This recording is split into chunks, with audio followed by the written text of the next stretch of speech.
Overnight, new information on the investigation into the January 6th assault on the Capitol.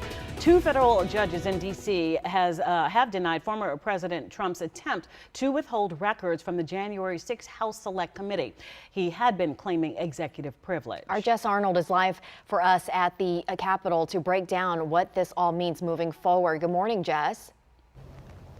Good morning. Yeah, and that means that release date could come by Friday, but former President Trump's legal team has already filed appeals before that release date. So there's a good chance that the congressional committee that's investigating that January 6th attack on the Capitol won't see those documents this week.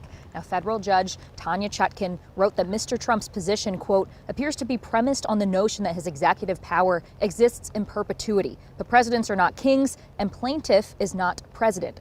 Meanwhile, a spokesperson for former President Trump said this is a battle to defend executive privilege for presidents past, present, and future. Now, we're talking about more than 1,500 pages of White House records that the National Archives has identified as pertinent to the committee's request. So this would be a hefty bit of new information for the Congressional Committee as it looks into those actions by the Trump White House leading up to and during the deadly riot. Now, attorneys for the former president have already filed appeals, as I mentioned, in the D.C. Circuit Court of Appeals, continuing to assert that a president's private communications should be protected from public scrutiny. Representatives in favor of the release have said that his fight shows he has something to hide, while Mr. Trump's supporters argue that this is a distraction technique by the Democrats.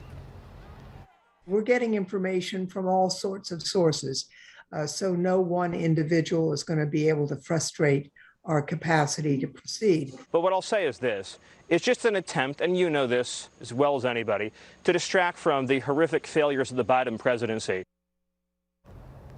Now, 10 new subpoenas were actually sent out yesterday to high-ranking members of the Trump administration, including former White House Press Secretary Kayleigh McEnany and senior advisor Stephen Miller.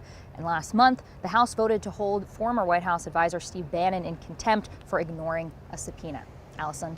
Jess, thank you for that.